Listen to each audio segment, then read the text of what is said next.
They mocked her for inheriting a broken, abandoned desert mansion. But what they didn't know is that hidden beneath the dust and silence was a secret worth $6.7 million and a truth powerful enough to shake the art world. She wasn't an art dealer. She wasn't rich. She was just a woman searching for a fresh start. What she found: a lost vault, a forbidden past, and a decision that could cost her everything. This is the story of Sienna Donovan and the abandoned mansion that changed everything. Stay with us, because once you hear what was hidden inside, you'll never look at forgotten places the same way again. Let's get started. The sun scorched the horizon as Sienna Donovan, a 32-year-old art teacher from Portland, arrived at the edge of the Mojave Desert. She stood before a crumbling Spanish-style mansion that had been abandoned for decades.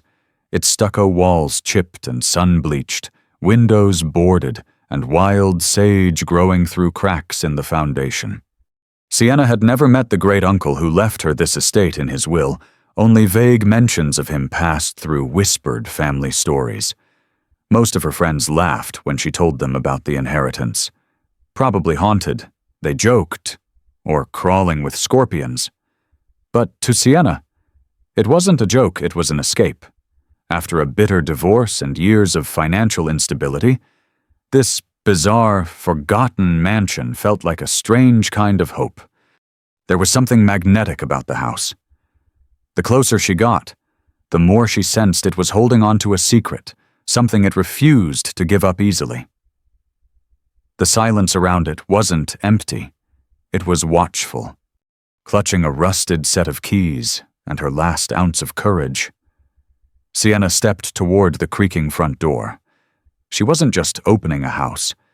She was unlocking a mystery no one else had dared to touch. The air inside the mansion was dry and stale, thick with the scent of sand, cedar, and time. Sienna stepped cautiously onto the cracked tile floor of the grand foyer.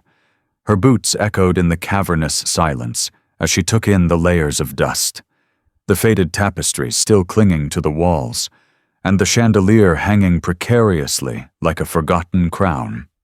The house hadn't been touched in years, but it hadn't been abandoned in haste. That was clear. Furniture remained arranged as though someone might return any minute. A porcelain teacup sat on a side table near the window, stained with the memory of long, cold tea. Books lay open. A shawl was draped over a wing-back chair, and an old Victrola record player stood frozen mid-song. Sienna walked slowly, tracing her fingers along the banister as she climbed the curved staircase. The wood groaned under her weight, not in protest but as if it remembered. Each creak was a sigh, a whisper of something left unsaid. She entered the upstairs study, drawn to it without knowing why. It was the only room with sunlight streaming in through a gap in the curtains. On the desk sat a leather-bound journal, brittle with age. Its spine cracked as she opened it. The handwriting was sharp, angular, male. It belonged to her great-uncle, Edward Donovan. October 8th, 1972. They must never find it. It is not greed that guides me, but protection. What I've hidden here is more than art, it's truth. And truth, in the wrong hands, becomes ruin. Sienna froze.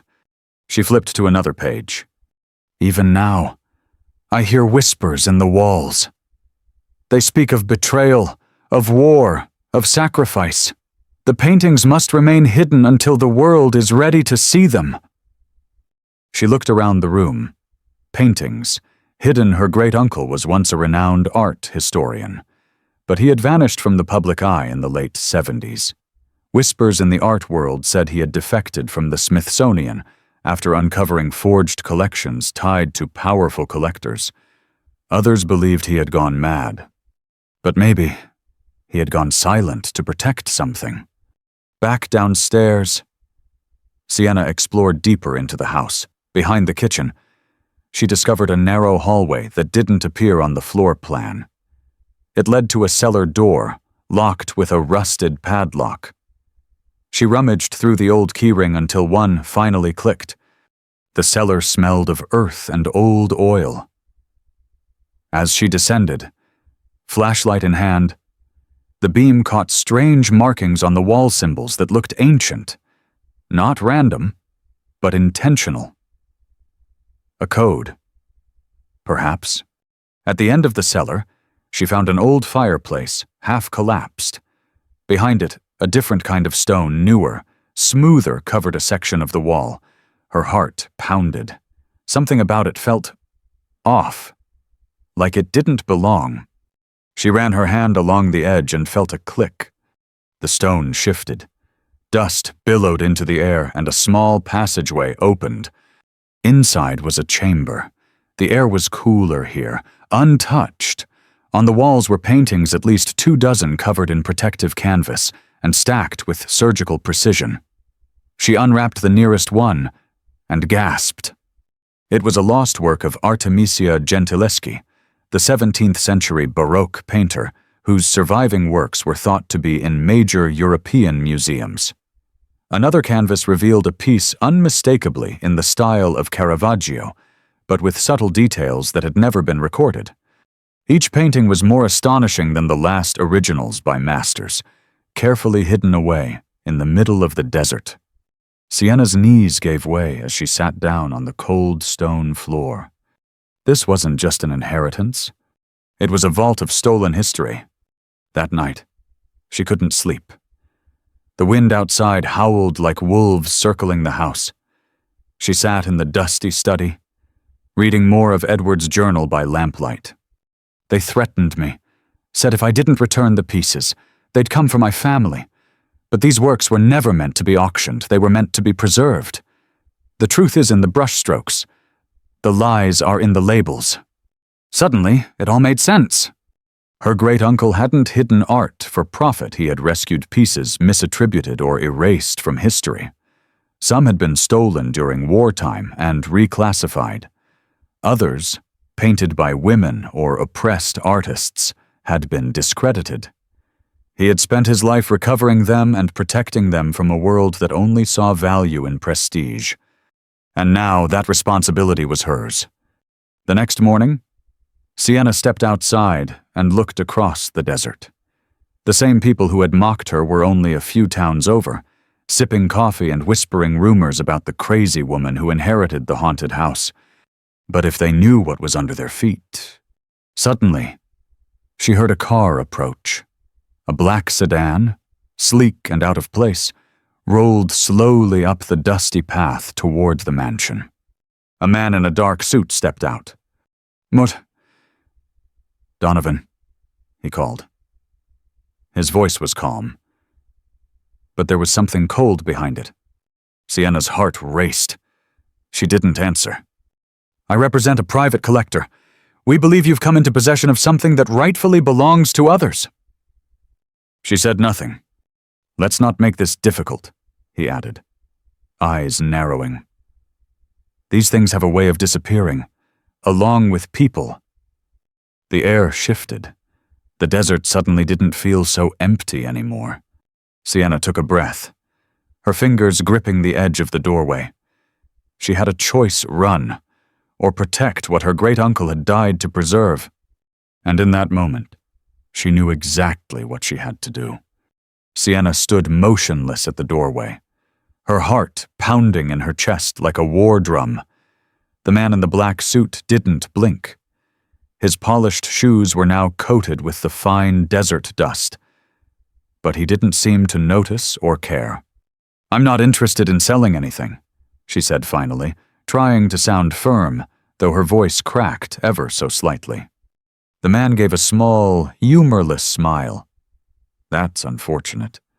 Without another word, he turned back to his car, but not before slipping a white card onto the porch railing. Sienna waited until he was gone before approaching it. There was no name, just a symbol, a black raven embossed above a phone number. That night, She triple-locked every door and shoved a chair under the front knob like she had seen in old movies. Sleep came in broken fragments, haunted by half-remembered paintings and whispers in the dark. Around 3:17 a.m., she jolted upright, certain she had heard something outside. Silence. Then a soft scrape. She tiptoed to the upstairs window and peered through a slit in the curtain. Headlights. 2 figures stood near the base of the mansion's foundation. One held what looked like blueprints. The other carried a crowbar. They were looking for the vault. Her breath caught in her throat. She reached for her phone, but there was no signal not out here. Sienna didn't panic. She moved quickly but quietly, descending the stairs and heading straight to the cellar. If they found the vault, she had to move the paintings, or hide them better. But when she reached the chamber, her breath left her body. The vault door was open. "No," she whispered. One of the canvases had been unwrapped, the Caravaggio, but not stolen. It was sliced. A clean, deliberate slash across the canvas, from corner to corner. This wasn't theft. This was a warning. She felt it in her bones, whoever these people were. They didn't just want the paintings. They wanted them destroyed, erased, because the truth they carried was too dangerous to exist. Shaking. Sienna resealed the vault and covered the false wall again. She hurried upstairs and dug through Edward's journal for answers. One passage stood out. If they come, they won't take, they'll eliminate. These paintings are not just art, they are evidence. Proof of hidden deals, stolen identities, and rewritten histories. And there are those who would rather burn it all to ash than be exposed. She stared at the words until her vision blurred. Who were they? Government agents, black market art dealers, secret collectors. And why her? Because she inherited the key. Because she walked blindly into a storm decades in the making. The next morning, she drove to the nearest town dry wells, a rundown desert stop with a diner, gas station, and a post office that doubled as a bait shop. Her plan was simple. Get a burner phone, call a lawyer, maybe even the local sheriff. Someone had to know what to do with rare paintings and threats from men in suits. But when she entered the diner, everything changed. The old man behind the counter paused mid-pour when he saw her. "You're from the Donovan place, ain't you?" Sienna nodded cautiously. He squinted. "That house should have stayed buried. Your uncle? He brought a lot of eyes to this town, and not the kind that ever blinked." "What do you mean?" she asked. He leaned in, lowering his voice. "Feds came once, long time ago, said they were looking into stolen cultural artifacts, but it wasn't about no museum. After they left, 2 people from the Historical Society vanished. No investigation, no headlines, just gone. Folks around here know better than to ask questions." Chills ran up her spine. "Who were they?" she asked. "The ones who vanished." He hesitated, then reached into a dusty drawer and pulled out a photograph, yellowed with time. She gasped. One of them was the man in the black suit, but he looked exactly the same. The photo was from 1983, back at the mansion. Sienna locked the doors and paced the grand foyer. Her hands trembled as she clutched the photo.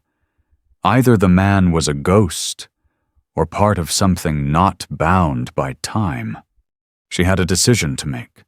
She couldn't stay here alone. Not anymore. She packed the journal, a few paintings small enough to carry, and one of the old photo negatives she had found tucked inside a book.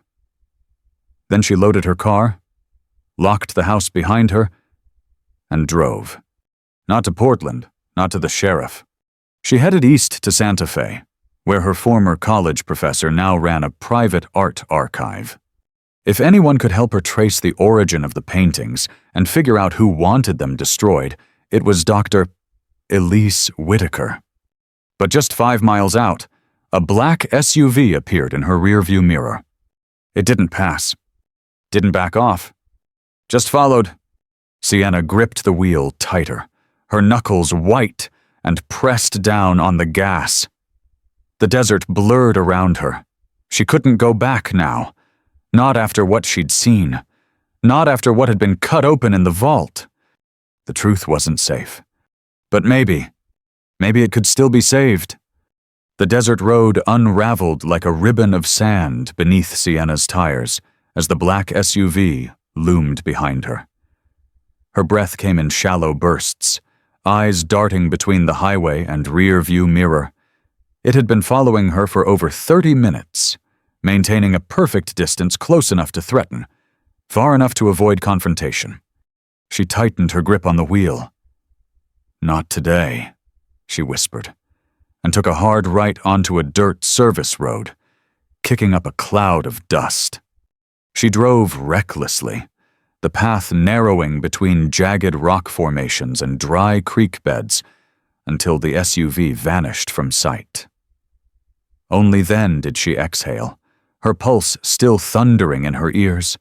After another hour of winding through remote back roads, she finally reached the adobe walls of the Santa Fe Art Conservation Institute.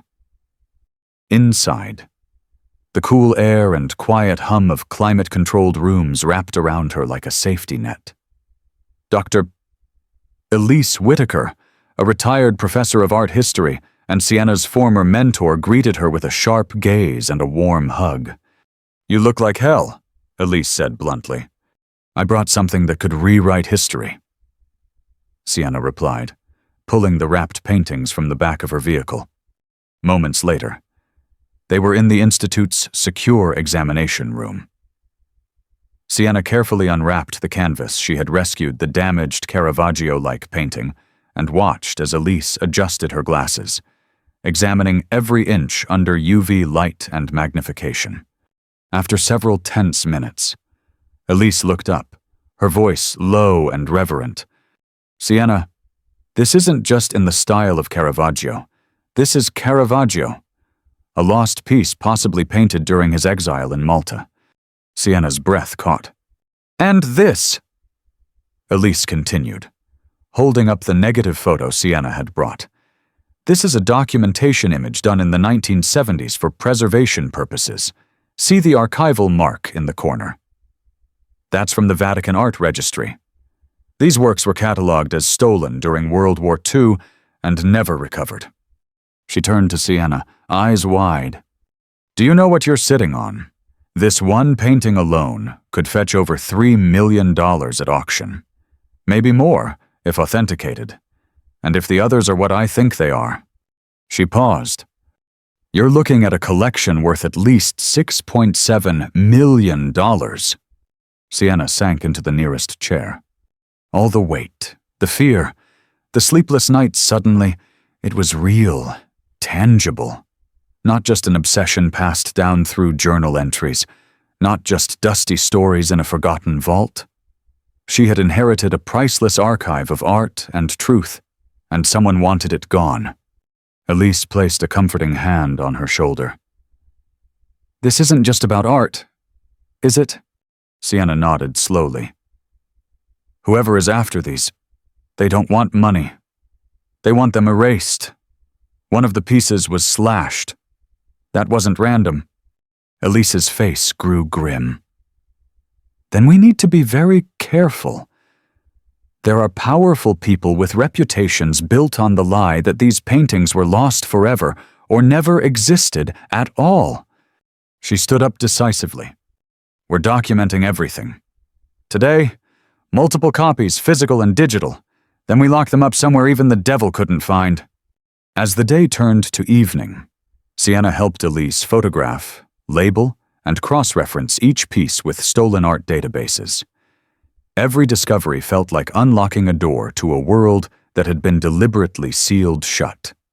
There were paintings signed by forgotten women artists whose names had been erased from museum archives. There were sculptures with markings indicating sacred tribal origins illegally acquired during colonial expeditions. A small watercolor bore the initials V.G., and the brushstroke pattern unmistakably resembled that of Van Gogh himself. It wasn't just a hidden treasure trove. It was evidence of erasure, a visual testimony to centuries of corruption, theft, and historical manipulation. That night, they locked the most fragile pieces in the Institute's climate vault. Elise insisted Sienna stay in the guest suite above the lab. "You need sleep, and we need a plan," she said. But Sienna couldn't sleep. Her mind replayed the events, the man in the suit, the slash across the Caravaggio, the chilling photograph from 1983. Who was he? Why hadn't he aged? She returned to Edward's journal, scanning for clues. One line leapt out at her. "Time is not their enemy, it is their weapon. They erase what they don't want remembered. They rewrite what can't be disproven." Was Edward speaking metaphorically? Or literally? She turned to the last page. "If this reaches you, Sienna, you must do what I couldn't. Shine light where they've built shadows. The art isn't just proof, it's prophecy." The next morning, Sienna awoke to banging on the front doors of the Institute. Not the police, not the press. Federal agents. 2 men in standard FBI suits held up badges. "We received a report of stolen artifacts being transported across state lines," one said. Elise stepped forward. "These pieces were inherited legally. We're verifying their provenance through official databases." The second agent glanced at his partner, then looked at Sienna. "We'd like to ask you a few questions, preferably downtown." Her stomach dropped. This wasn't about due process. It was about control. Behind the agents, parked at the curb, was the same black SUV. The same man was driving. He didn't get out. He just watched. And smiled. The sterile walls of the federal interrogation room felt colder than the desert night. Sienna sat across from 2 agents whose expressions were blank, calculated. Her fingers trembled beneath the table, but she forced herself to breathe evenly. "You claim the artworks were inherited legally," one of them said, his voice flat. "Yet several pieces match objects flagged in the Interpol Stolen Art database." Sienna didn't flinch. "I'm not trying to sell them. I'm trying to preserve them." The second agent leaned forward. "Miss Donovan, we don't question your intentions. But there are international interests involved. Interests that would prefer these works remain undiscovered." There it was. Not law. Power. They weren't here for justice. They were here to keep the secret buried. Just as the questions turned more aggressive, the door swung open. In walked Elise Whitaker, her graying hair pulled tightly back, eyes blazing. "This interview is over," she snapped, sliding a stack of documents across the table. "Here's proof of inheritance, chain of custody, and provisional protection orders under the Cultural Property Act." The agents exchanged glances. Sienna stood up slowly, her voice firm. "You had no legal authority to detain me.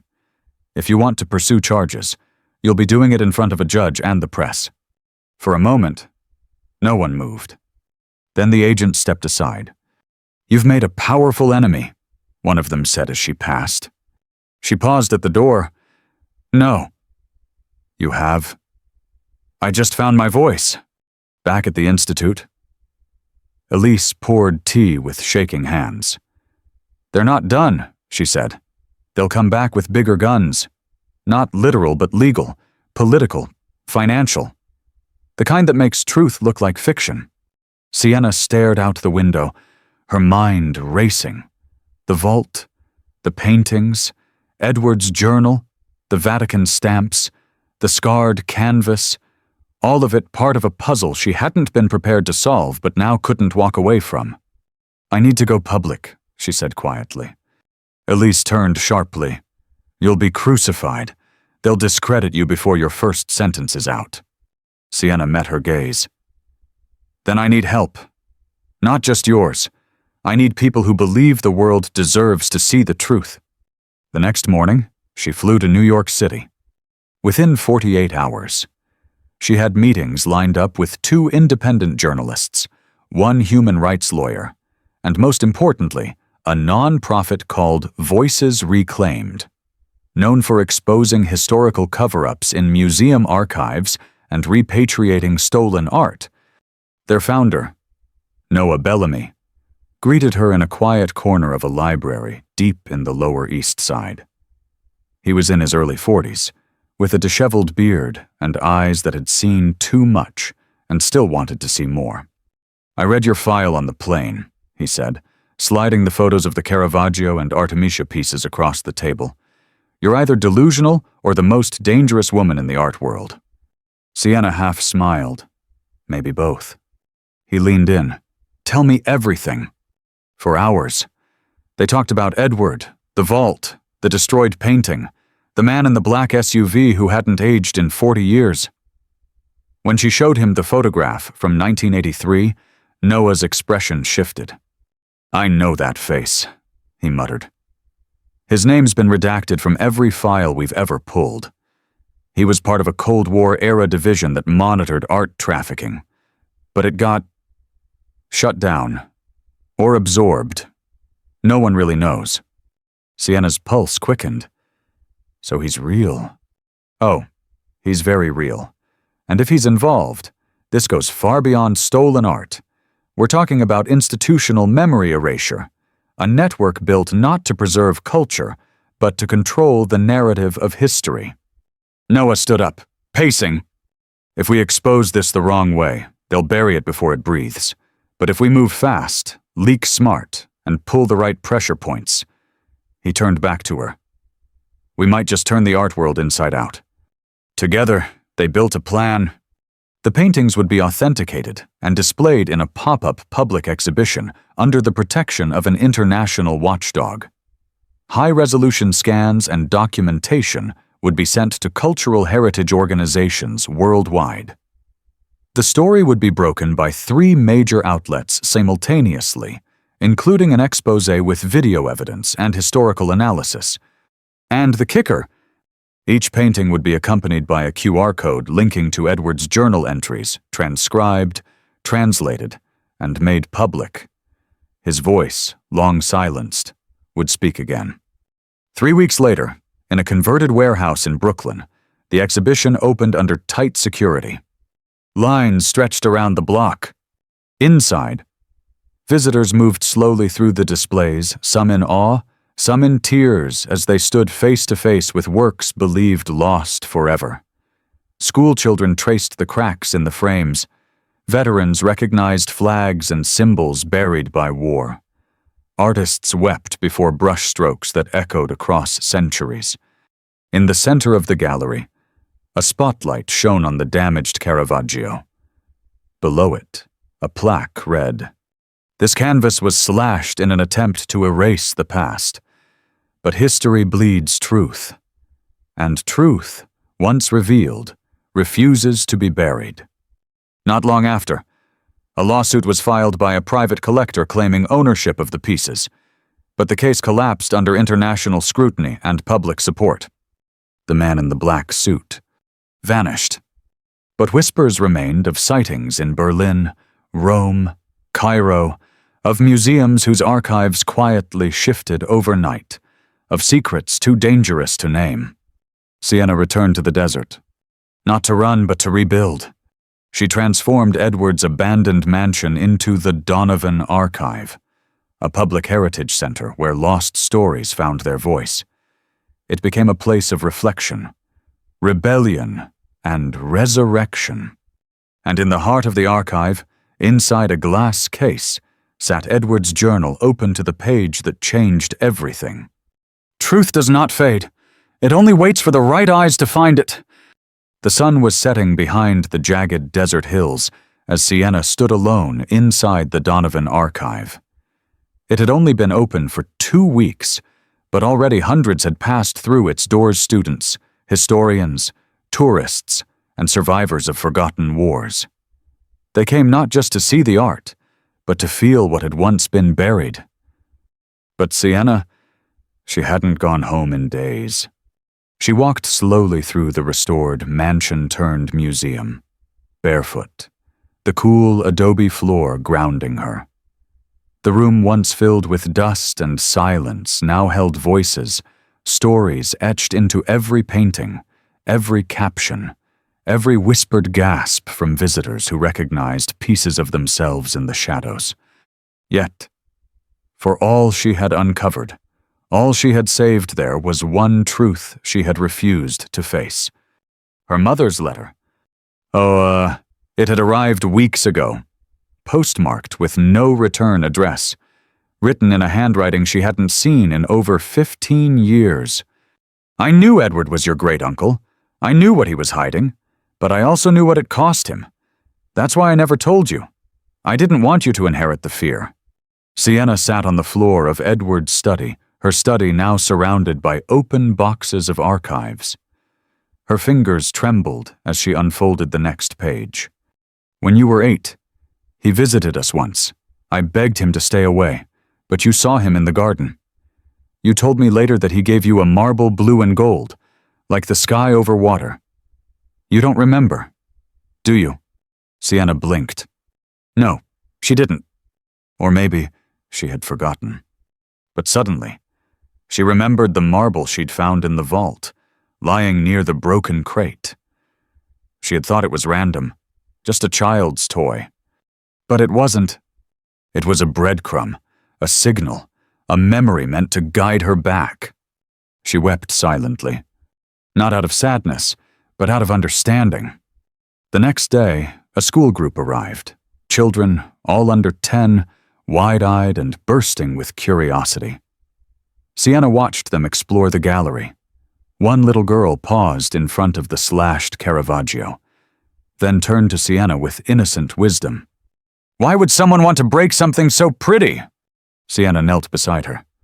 Because sometimes, when people are afraid of the truth, they try to break the things that carry it.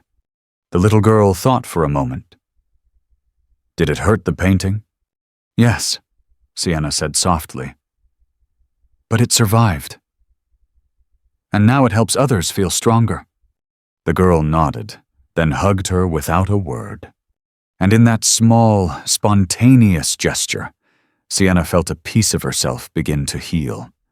That night, she lit a single candle in the back garden, where Edward used to sit and scribble in his notebook by moonlight. She sat there too, alone, holding the marble she had once been given but never understood. She finally spoke aloud. Edward, I was angry at you, for leaving me this burden, for putting me in danger. But now I see. It wasn't a curse. Her voice broke. It was a calling. A gust of desert wind passed through the trees, and the flame flickered but did not go out. The following morning, news came from Berlin. 2 more paintings had been found, hidden in a private vault registered under a shell corporation linked to the same man in the black SUV. Anonymous tip. No fingerprints. But the art was real, and the world was watching. Reporters requested interviews. Universities wanted lectures. Publishers reached out with book deals. But Sienna turned them all down. Instead, she wrote one letter. To a woman named Angela Rivera, whose grandmother had painted one of the lost works, a woman whose name had been stripped from museum records because she was Latina, self-taught, and unapologetically bold. The painting now hung in the heart of the archive. Sienna wrote, Your grandmother's art lives again not in silence, but in celebration. Come visit.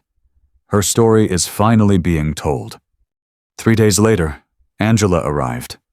And when she stood before her grandmother's painting, she collapsed to her knees in tears. Sienna knelt beside her, just like she had with the little girl. This time, they cried together. Not from grief, but from the profound, undeniable power of recognition. It was nearly dusk when the last visitor stepped out of the Donovan archive, leaving behind a quiet warmth that settled like a blanket over the restored mansion. Sienna stood in the central gallery, now bathed in amber light from the sinking sun. She looked around, not at the priceless paintings, not at the awards or press clippings now framed on the far wall, but at the people captured in every brushstroke, every letter, every rediscovered voice. This wasn't just a collection. It was a conversation across time. A story that had waited for her. A house that had held its breath for decades, until someone finally listened. The grand piano in the corner, once broken and covered in sand, had been restored too. She sat before it now, her fingers trembling as they hovered above the keys. She hadn't played in years, not since her father passed, but tonight the silence invited melody. With eyes closed, she let the first notes rise gently into the air, hesitant, fragile, imperfect. But with each chord, she grew steadier, fuller. The melody was one her father used to hum while painting in the garage.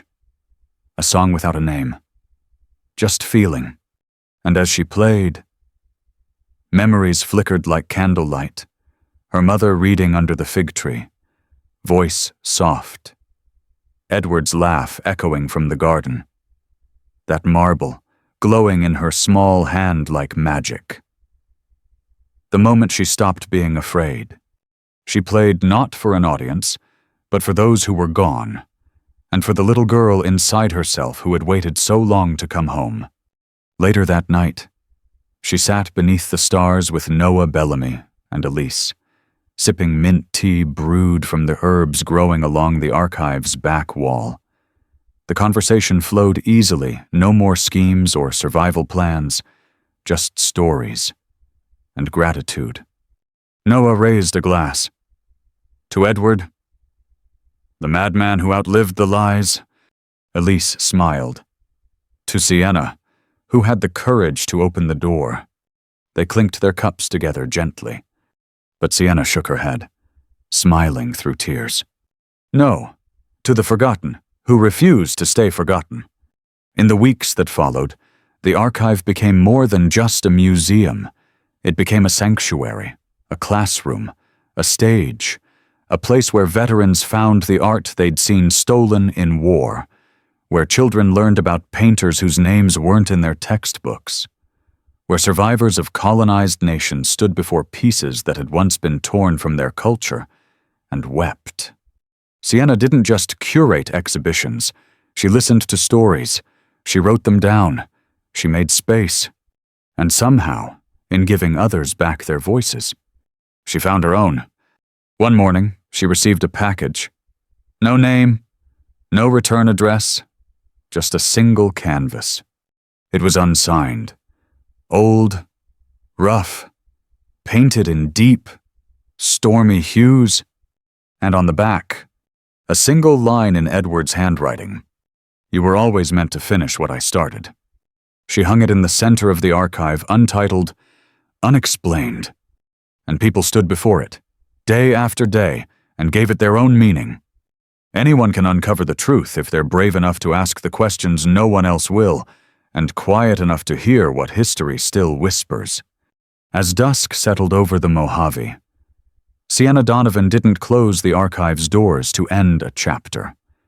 She opened a new one, not for herself alone, but for every forgotten artist, every silenced voice, and every soul who had been told their story didn't matter. What began as a dusty inheritance had become a movement. The girl who was once laughed at for believing a crumbling desert mansion held meaning had become the woman who gave meaning back to the world. Because for Sienna, and for those who come after her, the past isn't something to bury. It's something to bring into the light. The end. Up next, 2 more true stories waiting to stir your heart. Click to continue this journey, and don't forget to hit subscribe if you believe every story deserves to be told.